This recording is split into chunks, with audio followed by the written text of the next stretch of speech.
എല്ലാവർക്കും പൊളിറ്റിക്കൽ സയൻസിൻ്റെ ഓൺലൈൻ ക്ലാസ്സിലേക്ക് സ്വാഗതം. കഴിഞ്ഞ ക്ലാസ്സിൽ നമ്മൾ പറഞ്ഞു നിർത്തിയത് കമ്മ്യൂണിസ്റ്റ് പാർട്ടിയുടെ ഫോർമേഷനും കമ്മ്യൂണിസ്റ്റ് പാർട്ടിയുടെ പിളർപ്പും വരെയുള്ള കാര്യങ്ങൾ നമ്മൾ പറഞ്ഞു നിർത്തി. ഇനി നമ്മൾ ഈ ചാപ്റ്ററിൻ്റെ അവസാന ഭാഗത്തേക്ക് പോവുകയാണ്. ഇന്നത്തെ ക്ലാസ് കൊണ്ട് നമുക്ക് ഈ ചാപ്റ്റർ സെക്കൻഡ് ചാപ്റ്ററും തീരും. ഇനി നമുക്ക് രണ്ട് പാർട്ടികളെ കുറിച്ചാണ് ഈ ചാപ്റ്ററിൽ പഠിക്കാനുള്ളത്. അതിലൊന്ന് ഭാരതീയ ജനസംഘ്. ഏത് പാർട്ടിയാണ്? ഭാരതീയ ജനസംഘ് എന്ന പാർട്ടിയുടെ ഫോർമേഷനും ആ പാർട്ടിയുടെ പോളിസികളും നയങ്ങളും. രണ്ടാമത്തത് സ്വതന്ത്ര പാർട്ടിയുടെ ഫോർമേഷനും അതിൻ്റെ പോളിസികളും. ഈ രണ്ട് കാര്യങ്ങളും കൂടെ പഠിക്കുമ്പോൾ ഈ ചാപ്റ്റർ നമുക്ക് കംപ്ലീറ്റ് ചെയ്യും. പിന്നെ വൺ വേർഡ് ക്വസ്റ്റ്യൻസ് മാത്രമേ ഉള്ളൂ. ഓക്കെ, അപ്പോൾ നമുക്ക് ഭാരതീയ ജനസംഘിനെ കുറിച്ച് പഠിക്കാം. 1951 ഒക്ടോബർ മാസത്തിലാണ് ഭാരതീയ ജനസംഘ് സ്ഥാപിതമായത്. എന്നാണ് 1951 ഒക്ടോബർ മാസത്തിലാണ് ഏത് പാർട്ടി ഫോം ചെയ്തത്? ഭാരതീയ ജനസംഘ് എന്ന പാർട്ടി ഫോം ചെയ്തത്. ഇതിൻ്റെ സ്ഥാപക നേതാക്കന്മാർ ആരൊക്കെയായിരുന്നു? ഇതിന് നേതൃത്വം നൽകിയത് ഡോക്ടർ ശ്യാമപ്രസാദ് മുഖർജിയും ദീൻ ദയാൽ ഉപാധ്യായയുമായിരുന്നു. ആരൊക്കെയാണ്? ഡോക്ടർ ശ്യാമപ്രസാദ് മുഖർജിയും ദീൻ ദയാൽ ഉപാധ്യായയുമായിരുന്നു ഏത് പാർട്ടിയുടെ ഫോർമേഷനും വേണ്ടി പ്രവർത്തിച്ചത്. അതിൻ്റെ ഫോർമേഷന് പിന്നിൽ പ്രവർത്തിച്ചിരുന്ന ആരൊക്കെയായിരുന്നു? ഏത് പാർട്ടിയുടെ? ഭാരതീയ ജനസംഘ്. അപ്പോൾ ഭാരതീയ ജനസംഘിൻ്റെ ഫോർമേഷന് പിന്നിൽ പ്രവർത്തിച്ച രണ്ട് ലീഡേഴ്സ്, നേതാക്കന്മാർ, ഒന്ന് ഡോക്ടർ ശ്യാമപ്രസാദ് മുഖർജിയും രണ്ടാമത്തത് ദീൻ ദയാൽ ഉപാധ്യായയുമായിരുന്നു. എന്നാണ് ഈ പാർട്ടി രൂപീകരിച്ചതും എന്ന് നമ്മൾ പറഞ്ഞു. 1951 ഒക്ടോബർ മാസത്തിൽ 1951 ഒക്ടോബർ മാസത്തിലാണ് ഈ പാർട്ടി രൂപം കൊണ്ടത്. ഈ പാർട്ടിയുടെ രൂപീകരണത്തിലേക്ക് വഴിതെളിച്ച സംഭവം, ഈ പാർട്ടിയുടെ രൂപീകരണം, ഈ പാർട്ടി എന്ന് പറഞ്ഞാൽ ഭാരതീയ ജനസംഘ് എന്ന് പറയുന്ന പാർട്ടി ഇന്നത്തെ BJPയുടെ മുൻഗാമിയാണ്. കാരണം ഭാരതീയ ജനസംഘിൻ്റെ നേതാക്കന്മാരാണ് പിന്നീട് ഭാരതീയ ജനതാ പാർട്ടി അല്ലെങ്കിൽ BJP എന്ന പാർട്ടി രൂപീകരിച്ചത്. അപ്പോൾ ഈ പാർട്ടിയുടെ രൂപീകരണത്തിന് ശ്യാമപ്രസാദ് മുഖർജിയെ പ്രേരിപ്പിച്ചത് RSSൻ്റെ അന്നത്തെ നേതാവായിരുന്ന ഗോൾവൽക്കറുമായി നടന്ന ഒരു ചർച്ചയാണ്. ആരൊക്കെ തമ്മിൽ ചർച്ച നടത്തി? ഡോക്ടർ ശ്യാമപ്രസാദ് മുഖർജിയും RSSൻ്റെ അന്നത്തെ പ്രമുഖ നേതാവായിരുന്ന ഗോൾവൽക്കറും തമ്മിൽ ചർച്ച നടത്തി. ഈ ചർച്ചയ്ക്കൊടുവിലാണ് ഭാരതീയ ജനസംഘ് എന്ന പാർട്ടി രൂപീകരിക്കപ്പെട്ടത്. അതായത് ഭാരതീയ ജനസംഘ് എന്ന പാർട്ടി രൂപീകരിക്കപ്പെട്ടതിന് പിന്നിൽ ചാലകശക്തിയായത് RSS എന്ന സംഘടനയായിരുന്നു. ഓക്കെ, RSSൻ്റെ നേതാവായിരുന്ന ഗോൾവൽക്കറുമായി ആര് നടത്തിയ കൂടിക്കാഴ്ച? ശ്യാമപ്രസാദ് മുഖർജി നടത്തിയ കൂടിക്കാഴ്ചയ്ക്കൊടുവിൽ ശ്യാമപ്രസാദ് മുഖർജിയും ദീൻ ദയാൽ ഉപാധ്യായയും ഒക്കെ ചേർന്ന് ഏത് പാർട്ടി രൂപീകരിക്കുന്നത്? ഭാരതീയ ജനസംഘ് എന്ന പാർട്ടി രൂപീകരിക്കുന്നത്. ഓക്കെ, ഈ പാർട്ടിയുടെ പ്രത്യേകത മറ്റു പാർട്ടികളിൽ നിന്ന് തികച്ചും വ്യത്യസ്തമായി ഇതൊരു സാമുദായിക പാർട്ടിയായിരുന്നു. ഭാരതീയ ജനസംഘിൻ്റെ പ്രത്യേകത, ജനസംഘ് എങ്ങനെയുള്ള ഒരു പാർട്ടിയായിരുന്നു? അതൊരു കമ്മ്യൂണൽ പാർട്ടിയായിരുന്നു. അതായത് ഒരു സമുദായത്തിൻ്റെ പാർട്ടിയായിരുന്നു. ഹിന്ദുത്വത്തിനാണ് ഈ പാർട്ടി അന്ന് ഇമ്പോർട്ടൻസ് കൊടുത്തത്. എന്തിനാണ് ഈ പാർട്ടി പ്രാധാന്യം കൊടുത്തത്? ഹിന്ദുക്കളെ സംഘടിപ്പിച്ചുകൊണ്ട്, ഹിന്ദു ആശയങ്ങൾ മുറുകെ പിടിച്ചുകൊണ്ട് ഹിന്ദുത്വത്തെ ഉയർത്തിക്കാട്ടുന്ന തരത്തിലുള്ള പ്രവർത്തനങ്ങളാണ് ഏത് പാർട്ടി മുന്നോട്ട് വെച്ചത്? ഭാരതീയ ജനസംഘ് എന്ന പാർട്ടി മുന്നോട്ട് വെച്ചത്. ഓക്കെ, അപ്പോൾ ശ്യാമപ്രസാദ് മുഖർജിയുടെ നേതൃത്വത്തിൽ ജനസംഘ് എന്ന് പറയുന്ന ഒരു പാർട്ടി രൂപീകരിക്കപ്പെട്ടു. ഭാരതീയ ജനസംഘിൻ്റെ ആശയങ്ങൾ എങ്ങനെയുള്ള ആശയങ്ങളായിരുന്നു? ഹിന്ദുത്വ ആശയങ്ങളായിരുന്നു. ഭൂരിപക്ഷ വിഭാഗമായ ഹിന്ദു വിഭാഗങ്ങൾക്ക് വേണ്ടി അവരുടെ താല്പര്യങ്ങൾ സംരക്ഷിക്കുന്നതിന് വേണ്ടി രൂപീകരിക്കപ്പെട്ട ഒരു പാർട്ടിയായിരുന്നു ഭാരതീയ ജനസംഘ്. ഇതിന് പ്രേരണയായത് ആരുടെ നിർദ്ദേശമാണ്? RSSൻ്റെ നിർദ്ദേശങ്ങളായിരുന്നു. RSS രാഷ്ട്രീയ സ്വയം സഹായ സംഘമാണ്, സ്വയം സേവക് സംഘമാണ് RSS എന്ന പേരിൽ അറിയപ്പെടുന്നത്. രാഷ്ട്രീയ സ്വയം സേവക് സംഘം, അതാണ് RSS. അപ്പോൾ RSSന്റെ ആശയങ്ങളാണ് എന്തിൻ്റെ രൂപീകരണത്തിലേക്ക് എത്തിച്ചതെന്ന് പറഞ്ഞു? ഭാരതീയ ജനസംഘിൻ്റെ രൂപീകരണത്തിലേക്ക് എത്തിച്ചതെന്ന് പറഞ്ഞു. ഓക്കെ, അപ്പോൾ മറ്റു പാർട്ടികളിൽ നിന്ന് വ്യത്യസ്തമായി ഈ പാർട്ടി എന്ത് ആശയത്തിനാണ് പ്രാധാന്യം കൊടുത്തത്? ഈ പാർട്ടി സാമുദായികപരമായിട്ടുള്ള പ്രത്യയശാസ്ത്രത്തിലാണ് മുറുകെ പിടിച്ചത്. ഹിന്ദുത്വ ആശയത്തിനാണ് ഈ പാർട്ടി കൂടുതൽ പ്രാധാന്യം നൽകിയത്. ഓക്കെ, അങ്ങനെ ആദ്യകാലങ്ങളിൽ എന്ത് ചെയ്തു? ഈ പാർട്ടി ഇന്ത്യയുടെ പ്രത്യേകിച്ച് വടക്കേ ഇന്ത്യയിലെ സംസ്ഥാനങ്ങളിലൊക്കെ വളരെയേറെ ശക്തമായ പ്രവർത്തനം കാഴ്ചവെച്ചു. പക്ഷേ ഇലക്ഷനിൽ ഈ പാർട്ടിക്ക് വലിയ നേട്ടം തുടക്കകാലത്ത് കൈവരിക്കുവാൻ കഴിഞ്ഞില്ല. 1951 രൂപീകരിക്കപ്പെട്ടതെന്ന് പറഞ്ഞു. 52 ഇലക്ഷനിൽ 1952 ജനറൽ ഇലക്ഷനിൽ ഈ പാർട്ടിക്ക് നേടാൻ കഴിഞ്ഞത് വെറും 3 സീറ്റ് മാത്രമായിരുന്നു. ഓക്കെ, 1952 ജനറൽ ഇലക്ഷന് ഭാരതീയ ജനസംഘിന് നേടാൻ സാധിച്ചത് വെറും എത്ര സീറ്റ് മാത്രമായിരുന്നു? 3 സീറ്റ് മാത്രം. കാരണം 51 രൂപീകരിച്ച ഒരു പാർട്ടി പെട്ടെന്ന് 52 ഇലക്ഷനെ നേരിടുന്നു. 51 അവസാനം തന്നെ ഇലക്ഷൻ തുടങ്ങിയിരുന്നു. അതുകൊണ്ട് തന്നെ വേണ്ടത്ര മുന്നൊരുക്കങ്ങളൊന്നും ഇല്ലാത്തത് കൊണ്ട് ഈ പാർട്ടിക്ക് വലിയ തരത്തിലുള്ള ഒരു മുന്നേറ്റം ഉണ്ടാക്കാൻ കഴിഞ്ഞില്ല. സ്വാഭാവികമായിട്ടും വെറും 3 സീറ്റുകൾ മാത്രമാണ് 52 തെരഞ്ഞെടുപ്പിൽ ഈ പാർട്ടിക്ക് ലഭിച്ചത്. എന്നാൽ 57 തെരഞ്ഞെടുപ്പിലും പാർട്ടിക്ക് നില മെച്ചപ്പെടുത്താൻ കഴിഞ്ഞില്ല. 57 തെരഞ്ഞെടുപ്പിൽ ഭാരതീയ ജനസംഘിന് ലഭിച്ച സീറ്റുകൾ 4 ആയിരുന്നു. 1 സീറ്റ് കൂടി എന്നേ ഉള്ളൂ. പക്ഷേ വലിയ രീതിയിൽ വിചാരിച്ച രീതിയിൽ പാർട്ടിക്ക് മുന്നേറ്റം നടത്തുവാൻ കഴിഞ്ഞില്ല. 1957 തെരഞ്ഞെടുപ്പിൽ ലഭിച്ചത് വെറും എത്ര സീറ്റ്? 4 സീറ്റ് മാത്രമാണ് ഈ പാർട്ടിക്ക് നേടുവാൻ കഴിഞ്ഞത്. പ്രത്യേകിച്ച് സൗത്ത് ഇന്ത്യയിൽ ഈ പാർട്ടിക്ക് ഒരൊറ്റ സീറ്റ് പോലും നേടാൻ കഴിഞ്ഞില്ല. ദക്ഷിണേന്ത്യയിൽ കേരളം, തമിഴ്നാട്, കർണാടകയൊക്കെ ഉൾപ്പെടുന്ന സൗത്ത് ഇന്ത്യയിൽ, ദക്ഷിണേന്ത്യയിൽ ഈ പാർട്ടിക്ക് ഒരൊറ്റ സീറ്റ് പോലും നേടാൻ സാധിച്ചില്ല എന്നതും എടുത്തു പറയേണ്ടതാണ്. അപ്പോൾ എവിടെയൊക്കെ ആയിരിക്കാം ഈ പാർട്ടിക്ക് സ്വാധീനമുണ്ടായിരുന്നത്? ഇതിന് സ്വാധീനമുണ്ടായിരുന്നത് പ്രധാനമായിട്ടും മധ്യപ്രദേശ്, അതുപോലെ തന്നെ ഡൽഹി, ഉത്തർപ്രദേശ്, രാജസ്ഥാൻ തുടങ്ങിയ പ്രദേശങ്ങളിൽ ആയിരുന്നു ഈ ഏത് പാർട്ടിക്ക്? ഭാരതീയ ജനസംഘ് എന്ന പാർട്ടിക്ക് സ്വാധീനമുണ്ടായിരുന്നത്. ഓക്കെ, അപ്പോൾ ഭാരതീയ ജനസംഘിന് സ്വാധീനം നേടിയെടുക്കാൻ കഴിഞ്ഞത് ഏതൊക്കെ സംസ്ഥാനങ്ങളിലായിരുന്നു? ഉത്തർപ്രദേശ്, മധ്യപ്രദേശ്, രാജസ്ഥാൻ,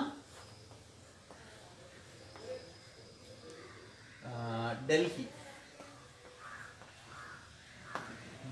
ഇവിടെയൊക്കെ ഈ പാർട്ടിക്ക് എന്തുണ്ടായി? അടിത്തറ ഉണ്ടായിരുന്നു. പക്ഷേ സൗത്ത് ഇന്ത്യയിൽ, പ്രത്യേകിച്ച് കേരളം ഉൾപ്പെടുന്ന ദക്ഷിണേന്ത്യയിൽ ഏത് പാർട്ടിയുടെ പ്രവർത്തനം വളരെ മോശമായിരുന്നു? ഈ പറയുന്ന ഭാരതീയ ജനസംഘിൻ്റെ. കാരണം ഇലക്ഷനിൽ 1 സീറ്റ് പോലും സൗത്ത് ഇന്ത്യയിൽ നിന്ന് നേടിയെടുക്കാൻ ഈ പാർട്ടിക്ക് കഴിഞ്ഞില്ല.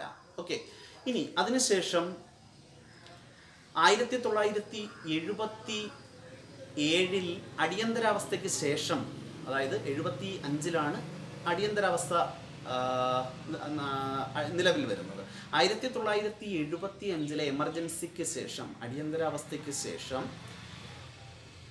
ഭാരതീയ ജനസംഘ് എന്ന് പറയുന്ന പാർട്ടി ഏത് പാർട്ടിയുമായി ലയിച്ചു? ജനതാ പാർട്ടിയുമായി ലയിച്ചു. ഏതൊക്കെ പാർട്ടികളാണ് ഒരുമിച്ച് ചേർന്നത്? ഭാരതീയ ജനസംഘ് എന്ന പാർട്ടിയും അതുപോലെ തന്നെ ജനതാ പാർട്ടിയും. ഭാരതീയ ജനസംഘും ജനതാ പാർട്ടിയും 1977 ഇലക്ഷന് ഒരുമിച്ച് നിന്നു. ഒരുമിച്ച് 2 പാർട്ടികളും ലയിച്ചു, പരസ്പരം ലയിച്ചു, ഒറ്റ പാർട്ടിയായി മാറി. എങ്ങനെയും കോൺഗ്രസിനെ പരാജയപ്പെടുത്തുക എന്ന ലക്ഷ്യത്തോടെ, ഇന്ദിരാഗാന്ധിയെ പരാജയപ്പെടുത്തുക എന്ന ലക്ഷ്യത്തോടെ ജനസംഘും ജനതാ പാർട്ടിയും 1977 ഒരുമിച്ച് നിന്നു. പക്ഷേ ഇന്ദിരാഗാന്ധിയെ പരാജയപ്പെടുത്തി അധികാരം സ്ഥാപിക്കുവാൻ ജനതാ പാർട്ടിക്ക് സാധിച്ചു. പക്ഷേ ജനതാ പാർട്ടിക്ക് ആയുസ് ഉണ്ടായിരുന്നില്ല.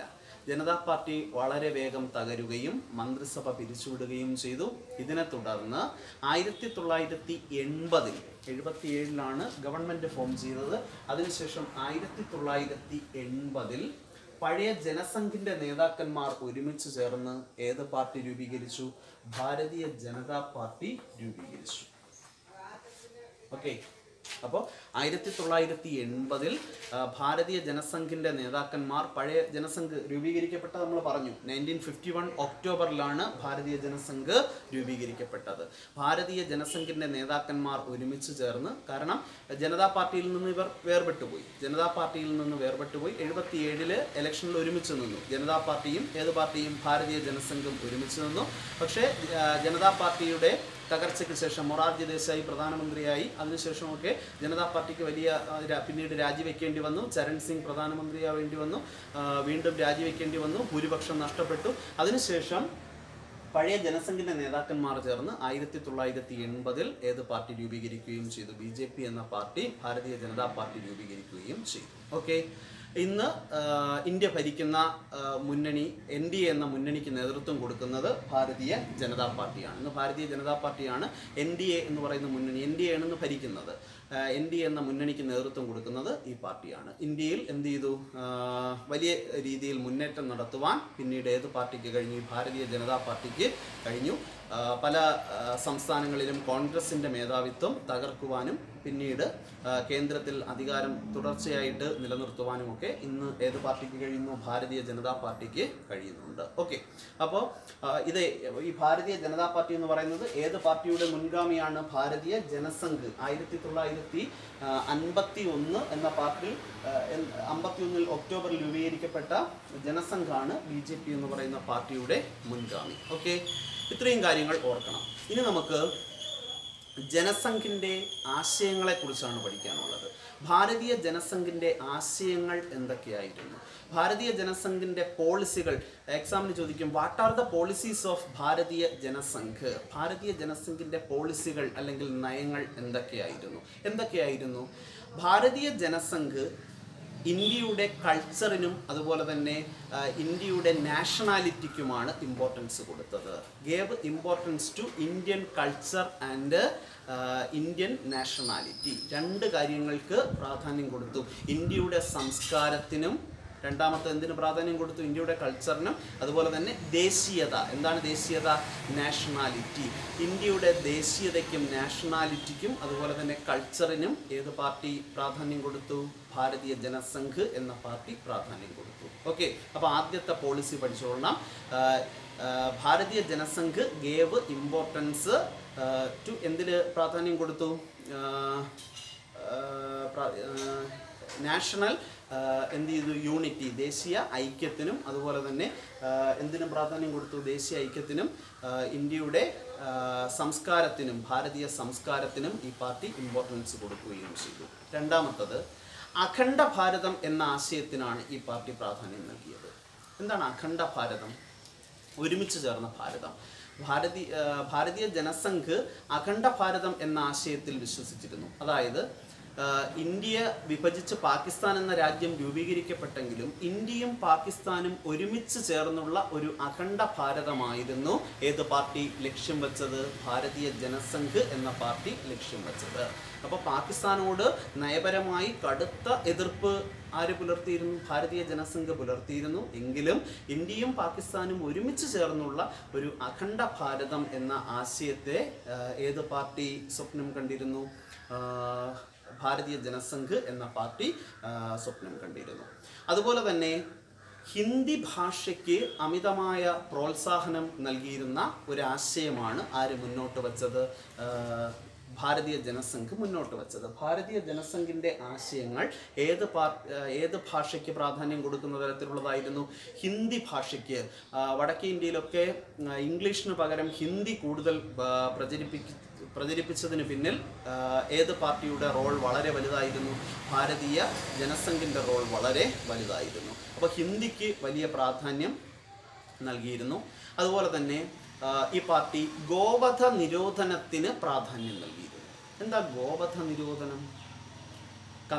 പശുക്കളെ എന്ത് ചെയ്യുന്നത്? വധിക്കുന്നതിന്, കൊല്ലുന്നതിനെ ഏത് പാർട്ടി എതിർത്തിരുന്നു? ഈ ഭാരതീയ ജനസംഘ് എന്ന പാർട്ടി എതിർത്തിരുന്നു. അപ്പോൾ ഗോവധ നിരോധനത്തിന് ഏത് പാർട്ടി പ്രാധാന്യം നൽകിയിരുന്നു? ഭാരതീയ ജനസംഘ് എന്ന പാർട്ടി പ്രാധാന്യം നൽകിയിരുന്നു. മറ്റൊന്ന് മത സാംസ്കാരിക ന്യൂനപക്ഷങ്ങൾക്ക് നൽകുന്ന ആനുകൂല്യങ്ങളെ ഈ പാർട്ടി എതിർത്തിരുന്നു. ഈ പാർട്ടി എന്തിനെ ഒപ്പോസ് ചെയ്തിരുന്നു? ന്യൂനപക്ഷങ്ങൾക്ക് നൽകിയിരുന്ന, മൈനോറിറ്റീസിന് നൽകിയിരുന്ന, എന്താ മൈനോറിറ്റീസ്? ന്യൂനപക്ഷങ്ങൾ, ഭാഷാ ന്യൂനപക്ഷങ്ങളും അതുപോലെ തന്നെ ഏത് ന്യൂനപക്ഷങ്ങൾ? ഭാഷാ ന്യൂനപക്ഷങ്ങളും ഉണ്ട്, സമുദായ ന്യൂനപക്ഷങ്ങളും ഉണ്ട്. ഭാഷകൾ സംസാരിക്കുന്നവർ എണ്ണത്തിൽ കുറവുള്ളവരും അല്ലെങ്കിൽ സാംസ്കാരിക ന്യൂനപക്ഷങ്ങളുണ്ട്, അതുപോലെ തന്നെ സമുദായ ന്യൂനപക്ഷങ്ങളുണ്ട്. ഇങ്ങനെ ന്യൂനപക്ഷങ്ങൾക്ക് ആനുകൂല്യങ്ങൾ നൽകുന്നതിനെ ഏത് പാർട്ടി എതിർത്തിരുന്നു? ഭാരതീയ ജനസംഘ് എതിർത്തിരുന്നു. അപ്പോൾ ന്യൂനപക്ഷങ്ങൾക്ക് എന്ത് നൽകുന്നതിനെ? ആനുകൂല്യങ്ങൾ നൽകുന്നതിനെ. എങ്ങനെയുള്ള ന്യൂനപക്ഷങ്ങൾക്ക്? സാമുദായിക ന്യൂനപക്ഷങ്ങൾക്കും അതുപോലെ തന്നെ സാംസ്കാരിക ന്യൂനപക്ഷങ്ങൾക്കും മതന്യൂനപക്ഷങ്ങൾക്കും എന്ത് നൽകുന്നതിനെ? ആനുകൂല്യം നൽകുന്നതിനെ ഈ പാർട്ടി എതിർത്തിരുന്നു. അതുപോലെ തന്നെ മറ്റൊന്ന്, ആണവായുധങ്ങൾ വികസിപ്പിക്കുന്നതിനെ ഈ പാർട്ടി അനുകൂലിച്ചു.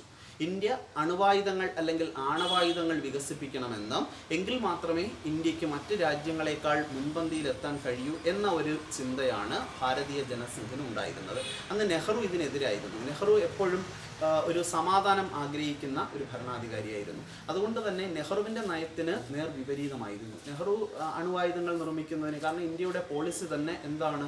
നെഹ്റു പറഞ്ഞു ഇന്ത്യ ഒരു രാജ്യത്തെയും അങ്ങോട്ട് ആക്രമിക്കില്ല എന്നൊരു നയമായിരുന്നു. അതുകൊണ്ട് തന്നെ നമുക്ക് ആണവായുധങ്ങളുടെ ആവശ്യമൊന്നും വരില്ല എന്നായിരുന്നു നെഹ്റുവിൻ്റെ ചിന്ത. എന്നാൽ അതിൽ നിന്നും വ്യത്യസ്തമായിരുന്നു ആരുടെ ചിന്ത? ഭാരതീയ ജനസംഘിൻ്റെ നേതാക്കന്മാരുടെ ചിന്ത. ഭാരതീയ ജനസംഘിൻ്റെ നേതാക്കന്മാർ ആവശ്യപ്പെട്ടത്, ആ പാർട്ടിയുടെ നയം അല്ലെങ്കിൽ പോളിസി എന്ന് പറഞ്ഞാൽ എന്തായിരുന്നു? ന്യൂക്ലിയർ വെപ്പൺസ് എന്ത് ചെയ്യുക? കൂടുതലായിട്ട് ഇന്ത്യ എന്ത് ചെയ്യുക? പരീക്ഷണങ്ങൾ നടത്തുക, ഇൻട്രൊഡ്യൂസ് ചെയ്യുക, അവതരിപ്പിക്കുക. പ്രത്യേകിച്ച് 1964 ചൈന ന്യൂക്ലിയർ വെപ്പൺസ് കണ്ടെത്തിയതോടെ വളരെ വ്യാപകമായി എന്ത് ചെയ്തു? ഇന്ത്യയിലും ഇത് ആണവായുധങ്ങളുടെ പരീക്ഷണം നടക്കണം എന്ന കാര്യത്തിൽ വളരെയേറെ ശ്രദ്ധിക്കണം, ഇന്ത്യ ഗവൺമെൻറ് ശ്രദ്ധിക്കണമെന്ന് ഈ പറയുന്ന ഭാരതീയ ജനസംഘ് ആവശ്യപ്പെട്ടു. അപ്പോൾ അവസാനം നമ്മൾ പറഞ്ഞത്, ആണവ പരീക്ഷണത്തെ ഏത് പാർട്ടി അനുകൂലിക്കുന്നു? ഭാരതീയ ജനസംഘ് അനുകൂലിക്കുന്നു. പ്രത്യേകിച്ച് ചൈന 1964 ആണവ പരീക്ഷണം നടത്തിയതിനു ശേഷം ഭാരതീയ ജനസംഘ് ആണവ പരീക്ഷണം നടത്തണം എന്ന അവരുടെ ആശയത്തെ കൂടുതൽ അവരെന്ത് ചെയ്തു? പ്രചരിപ്പിക്കുകയും ചെയ്തു. ഓക്കെ, അപ്പോൾ ഭാരതീയ ജനസംഘിൻ്റെ പോളിസികൾ, നയങ്ങളാണ്, അവരുടെ തത്വങ്ങളാണ്, ആശയങ്ങളാണ് ഇവിടെ നമ്മൾ പറഞ്ഞത്. ഇനി ഈ പാർട്ടിയുടെ പ്രധാന നേതാക്കന്മാരെ കുറിച്ച് നമ്മൾ പറഞ്ഞു. ആരൊക്കെയായിരുന്നു ഈ പാർട്ടിക്ക് നേതൃത്വം നൽകിയിരുന്നത്? ഒന്ന് നമ്മൾ പറഞ്ഞു, ഇതിൻ്റെ സ്ഥാപക നേതാവ്, ഫൗണ്ടർ ലീഡേഴ്സ് 2 പേരുണ്ടായിരുന്നു. ഒന്ന് ശ്യാമപ്രസാദ് മുഖർജി. ശ്യാമപ്രസാദ് മുഖർജി ഇതിൻ്റെ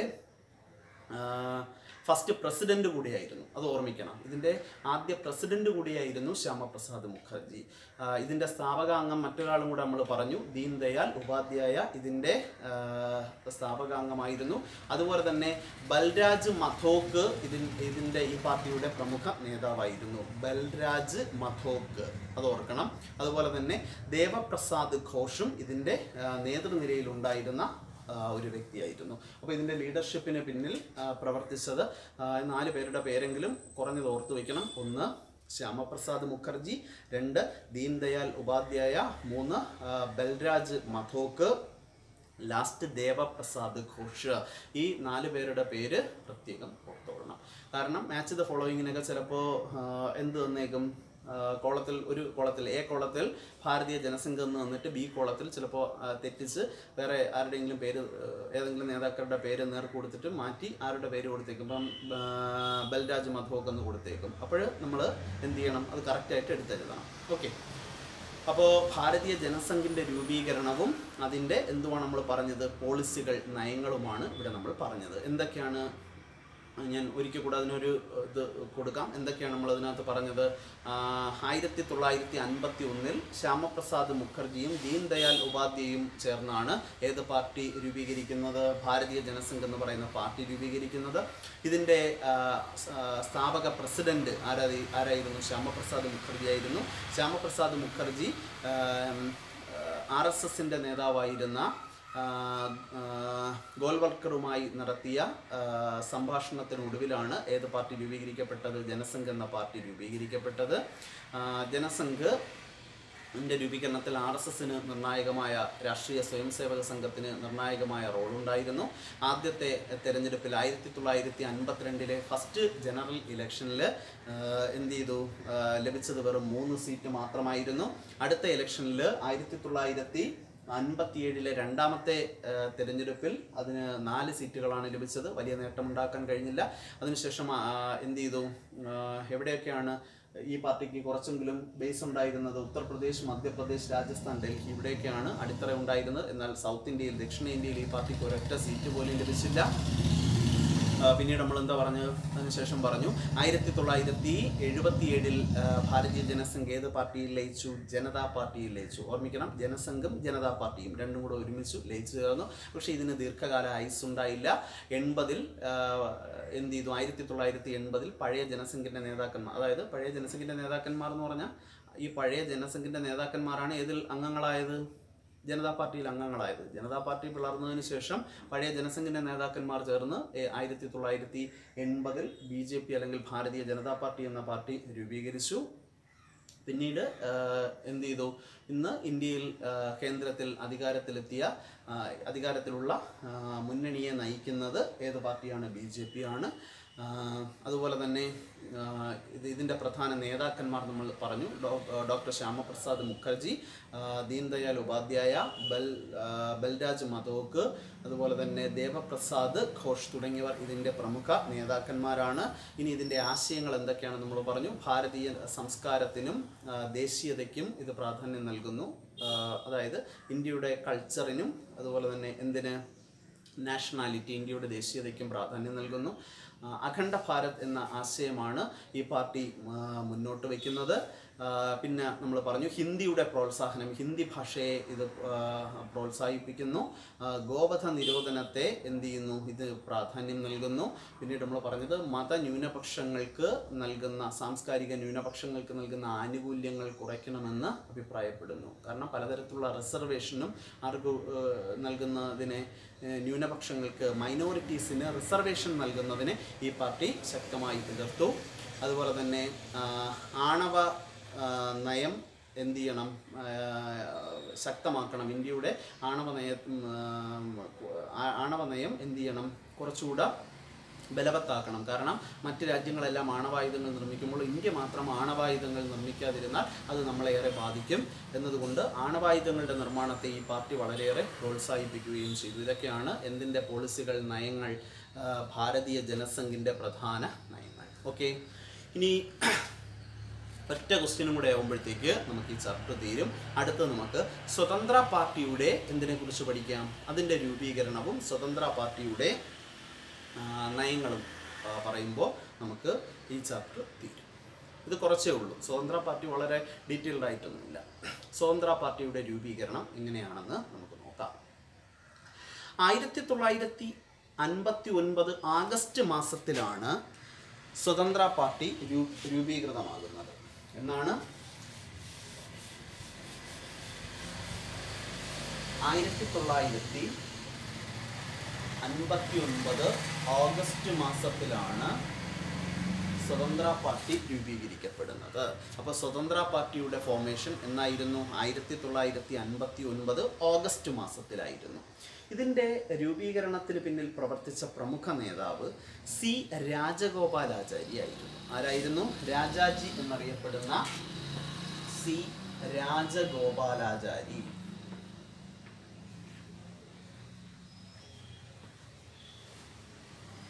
രാജഗോപാലാചാരി ഏതിൻ്റെ ഫോർമേഷനിൽ നിർണായകമായ പങ്കുവഹിച്ച വ്യക്തിയാണ്? സ്വതന്ത്ര പാർട്ടിയുടെ ഫോർമേഷനിൽ നിർണായകമായ പങ്കുവഹിച്ചു. മറ്റൊന്ന് KM മുൻഷി ആയിരുന്നു. രണ്ടാമത്തത് ആരായിരുന്നു? KM മുൻഷി. KM മുൻഷി ഇതിൻ്റെ നേതൃനിരയിൽ ഉണ്ടായിരുന്ന മറ്റൊരു നേതാവായിരുന്നു. അടുത്തത് NG രംഗ. അടുത്തത് NG രംഗ. NG രംഗ ഇതിൻ്റെ പ്രമുഖ നേതാവായിരുന്നു. മറ്റൊന്ന് മിനു മസാനി. അടുത്തത് മിനു മസാനി.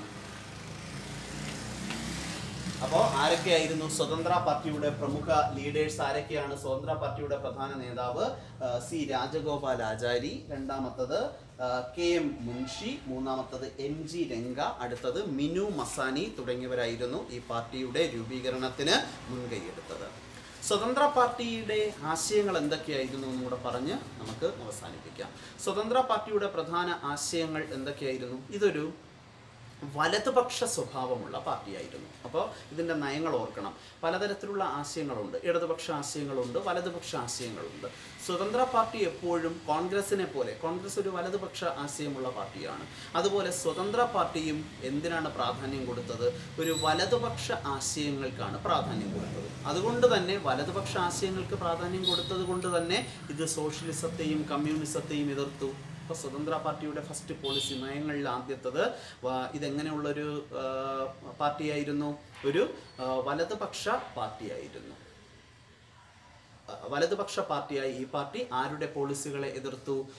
കമ്മ്യൂണിസ്റ്റ് പാർട്ടിയുടെയും സോഷ്യലിസ്റ്റ് പാർട്ടിയുടെയും നയങ്ങളെ, അതായത് കമ്മ്യൂണിസത്തെയും സോഷ്യലിസത്തെയും ഈ പാർട്ടി ശക്തമായി എതിർത്തു. അതുപോലെ തന്നെ ഈ പാർട്ടി ലെയ്സഫെയർ സിദ്ധാന്തത്തെ ശക്തമായി എതിർത്തു. ലെയ്സഫെയർ സിദ്ധാന്തം എന്ന് പറഞ്ഞാൽ എന്താ? ലെയ്സഫെയർ പോളിസി, ഗവൺമെൻറ്റിൻ്റെ ഇടപെടൽ ഉൽപാദന മേഖലയിൽ കൂടുതൽ നിലനിൽക്കുന്നതാണ് ലെയ്സഫെയർ പോളിസി. ഇവിടെ സ്വതന്ത്ര പാർട്ടി ആവശ്യപ്പെടുന്നു ഗവൺമെൻറ് കൂടുതൽ ഉൽപാദന മേഖലകളിൽ ഇടപെടാൻ പാടില്ല. കാരണം ഗവൺമെൻറ്റിൻ്റെ ഇടപെടൽ പാടില്ല, എല്ലാം പ്രൈവറ്റിന് നൽകുക, എല്ലാം പ്രൈവറ്റ് മേഖലയ്ക്ക് വിട്ടു നൽകുക എന്ന പോളിസിക്കാണ് ആര് പ്രാധാന്യം നൽകിയത്? സ്വതന്ത്ര പാർട്ടി. നമ്മുടെ രാജ്യത്ത് തന്നെ ചില കാര്യങ്ങൾ പ്രൈവറ്റും ഉണ്ട്, ചിലത് പബ്ലിക് സെക്ടറിലും ഉണ്ട്. ഇപ്പോൾ റെയിൽവേ ഒക്കെ ഗവൺമെൻറ്റിൻ്റെ ഉടമസ്ഥതയിൽ നിലകൊള്ളുന്നു. അതുപോലെ തന്നെ ഗവൺമെൻറ്റിൻ്റെ ഇപ്പോൾ ഇലക്ട്രിസിറ്റി ഗവൺമെൻറ് തന്നെയാണ് കൈകാര്യം ചെയ്യുന്നത്. അതുപോലെ തന്നെ മറ്റ് മേഖലകൾ